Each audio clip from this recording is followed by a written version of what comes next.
Siria está sufriendo la mayor catástrofe humana desde las matanzas de Ruanda en 1994. Las cifras que resumen la situación son escalofriantes. Más de 150.000 muertos, 2 millones de refugiados, 4 millones de desplazados y 4 millones de niños en situación grave de peligro. Y sin embargo, el resto del mundo permanece impasible, incapaz de detener esta guerra. Para visitar algunos de los escenarios de la tragedia siria, volamos de Madrid a Estambul y de allí a Hatay, en el sureste de Turquía.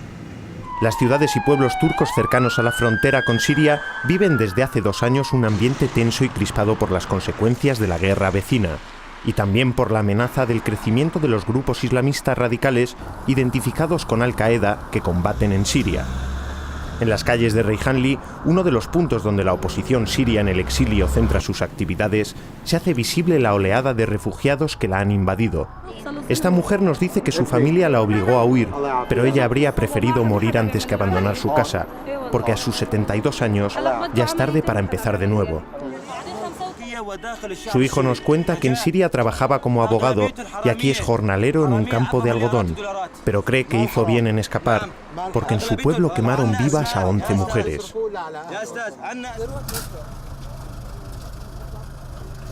En Reyhanli se encuentra uno de los hospitales para víctimas de la guerra, creados en pequeños sanatorios que las autoridades locales han cedido al exilio sirio, para evitar que la afluencia de refugiados colapsara el sistema sanitario de Turquía. A los hospitales de las regiones de Turquía fronterizas con Siria no paran de llegar cada día combatientes heridos y víctimas civiles de la guerra. Aquí se atienden los casos más graves, explica el director médico. Sobre todo hay jóvenes milicianos caídos en los combates, pero también ancianos, mujeres y niños, alcanzados por los bombardeos o enfermos por las privaciones. La guerra ha condenado al pequeño Bachir a vivir en una silla de ruedas. Mal futuro, sea en el exilio o en un país destrozado por las bombas. Tampoco es bueno el de Mustafa, que tiene 19 años. La metralla le reventó una vértebra. Sabe que no volverá a caminar y calla para contener el llanto ante su hermano menor.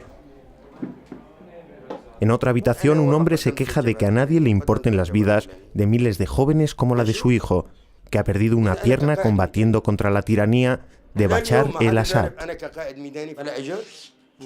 Entre tanto, el gobierno turco mantiene prácticamente cerrada la frontera con Siria, sometida a unos controles extremadamente rigurosos que obstaculizan la entrada de suministros vitales en el país vecino.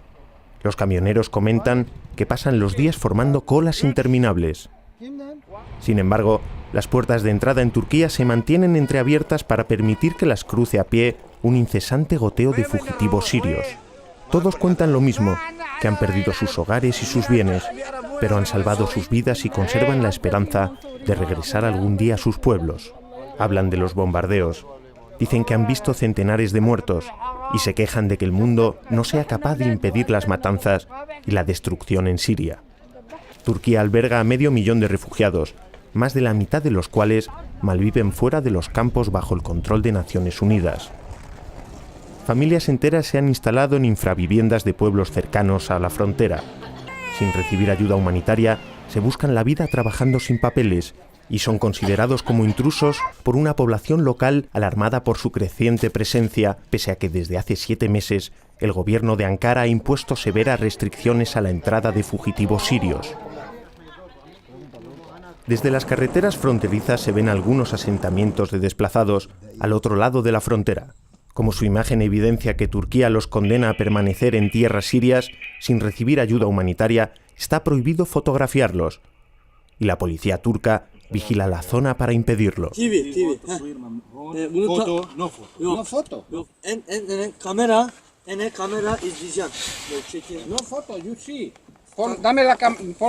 en la cámara para que lo vea. El servicio secreto. ¿A qué filmas también? ¿Qué, tío? Te pilla filmando ahora y la has cagado. Fracasado nuestro intento de atravesar la frontera cerca de Reyhanli, nos desplazamos 170 kilómetros hasta la localidad de Kilis, en el noreste de Turquía. Allí visitamos otro de los hospitales de guerra gestionados por sirios en el exilio. Con muy escaso equipamiento médico, estos establecimientos se esfuerzan en salvar vidas de víctimas directas de la guerra. Logramos cruzar la frontera haciéndonos pasar por miembros de una organización médica lo que nos obligó a ocultar la cámara. Al otro lado, el ejército sirio libre también nos impidió filmar antes de llegar al campo de desplazados de Bab al-Salame. Stop. Stop. Este campamento se creó como lugar de tránsito hacia Turquía, pero se ha convertido en una trampa para miles de familias fugitivas, con mayoría de niños. Para ello se han improvisado precarias escuelas, mientras carecen de las mínimas condiciones sanitarias. No les falta un rancho diario, pero no disponen de agua potable. El jefe médico del campo explica que casi todos los niños están doblemente enfermos, porque sufren males físicos y daños psicológicos. Dice que les falta de todo, pero lo que más les surge es leche y vacunas, porque hace más de 2 años que no se vacuna a los más pequeños. Pero nadie escucha las quejas de los fugitivos del terror. Este hombre denuncia la escasez de alimentos para los niños y que el agua potable con que cocinan y se lavan huele a podrido.